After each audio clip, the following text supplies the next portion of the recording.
Humanitarian aid organisation Gift of the Givers continues to help the Riverlands community outside Malmesbury in the Western Cape. Homes in the area were damaged when 2 dam walls collapsed yesterday. About 150 people are being housed at a local church hall and at the Thusong Community Centre. We are back here at Riverlands Primary School in Chatsworth, greater area, where people had been affected yesterday as a result of 2 dams that burst their walls. But to bring you up to speed about developments, we have got a humanitarian aid organization, Gift of the Givers, who are now providing further relief to people housed at 2 community halls. Mr. Ali Sablé, if I might invite you into the picture, what is the latest that you can tell us? We see your vans are here, your trucks are here, we see people are moving about carrying water on buckets and so forth and so on. Okay, so the latest is there's close to 600 people affected. There has been made 2 community halls available since yesterday. The local disaster risk management teams and the social development teams have placed these people in 2 community halls.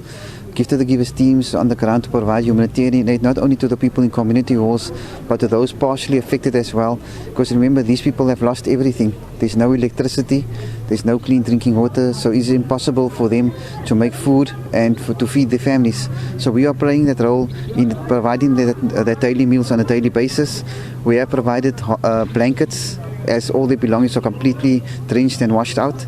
Blankets, personal hygiene care packs, warm clothing. And coming from a meeting now, there's quite a concern, as we know, with the current, with the 2 dams bursting, it washed away the water pipes. So there will be no water in the area for a couple of weeks. We are providing clean bottled drinking water, but that's not a long-term solution.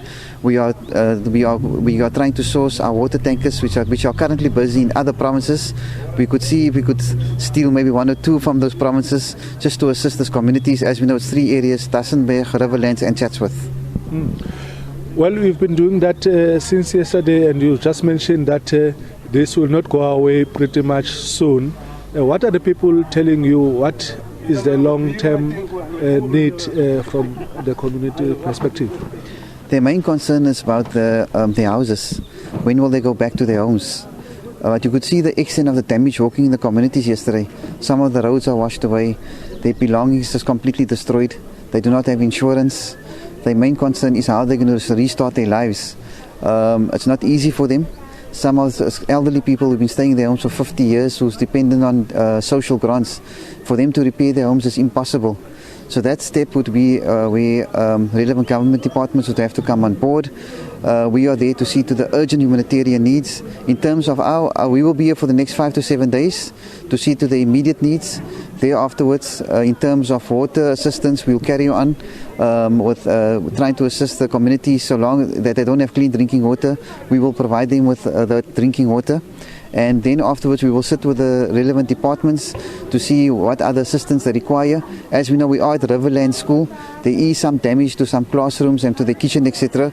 We would see how we could assist them, because we know with the constrained budgets at the moment, how we could assist them in repairing, and at least there will be no interruption into the children's schooling. Joining us now for more on the dam wall collapse is Gundo Maswime from the UCT Civil Engineering Department. Good evening, Gundo. Thank you very much for joining us. Your views firstly on the collapse of the dam walls. Yes, thank you. We do not have any technical details on the most important aspects, which is first, who owns the dam, and secondly, what are the dimensions of the dam wall or the capacity of the dam. Because we have a whole framework. South Africa has got one of the most advanced frameworks in terms of dam safety management. There's a special mention of that in the National Water Act. And there's an office as well in the Department of Water Affairs that's responsible for that. And we are part of the international conventions on dam safety. In South Africa, there is SANCOLD, which is like a committee for all qualified dam safety specialists who are registered first with the Engineering Council, and then there's a special registration category. So the details of the dam would give us a lot of information about the classification. But on the face of it, what can we attribute it to, that which we have seen at least and that has been reported on? What can we attribute this to on the face of it? Could it be a situation where there was lack of maintenance here? Most of the dam collapses are caused by foundation problems when the foundation is breached, especially when you have heavy rains. Yes, but then you've got these earth dams that are normally owned by farmers, where the wall itself is made out of soil. And those, when the water tops it, when it goes over the top, that is when the scouring causes the collapse. So we are suspecting that that would be a case. I don't think it's a dam that is, because we have got three categories. We have got small dams, medium dams, and large dams. So the small dams are from like 5 meter high and above, but the 15 and above, those ones are much more disastrous. So I'm suspecting that it will be privately owned and not necessarily owned by the department. Just looking at what we are seeing now, is there perhaps an appetite, according to you, to fast-track the program of ensuring that as we see more inclement weather, that we have infrastructure that can withstand those very adverse weather conditions? Yes, that is one of the responsibilities that the Council for the Built Environment has taken up over the last few years to to call professionals into one room so that they can come up with solutions that will feed into our disaster management plans, and also these changes in weather patterns that have resulted in all these problems over the last few years. So definitely the committee that is responsible for the dams, SANCOLD, and the Office for Dam Safety and Water Affairs, maybe there is a need for them to also form part of these discussions that are convened by the Council for Built Environment. But what is much more problematic is that the people who are certified to monitor dams in South Africa, they are less than 100. And of those 60 or so individuals, the average age is above 60. And we are not training new people. So you can imagine we have got 4,000. We have got over 4,000 dams that are registered with the Dam Safety Office.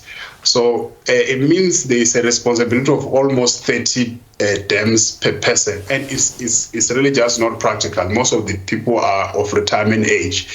So I think while we have a good framework, going forward, this will become a challenge. The fact that we will not have professionals who can go through and make all the necessary reviews. Every dam must be inspected at least once every 5 years, and there should be a report on its safety. What has been the challenge in recruiting more officials in this area? It's not so much recruiting officials, it's recruiting engineers, because normally you register first with the Engineering Council as a professional engineer, of which you have 16,000 engineers registered like that.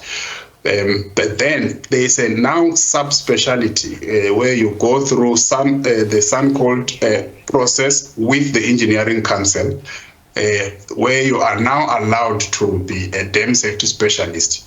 So it looks like that is the part where we have specialists here at UCT, for example, and other universities probably have, but we do not have people coming through to undertake that specialized training. So we're not running those courses actively, and that is a big concern. That 5 years from now, 10 years from now, we will have a whole framework, but will not have qualified people to do the necessary inspections. Gundo, quite worrying there. Thank you very much for your time this evening.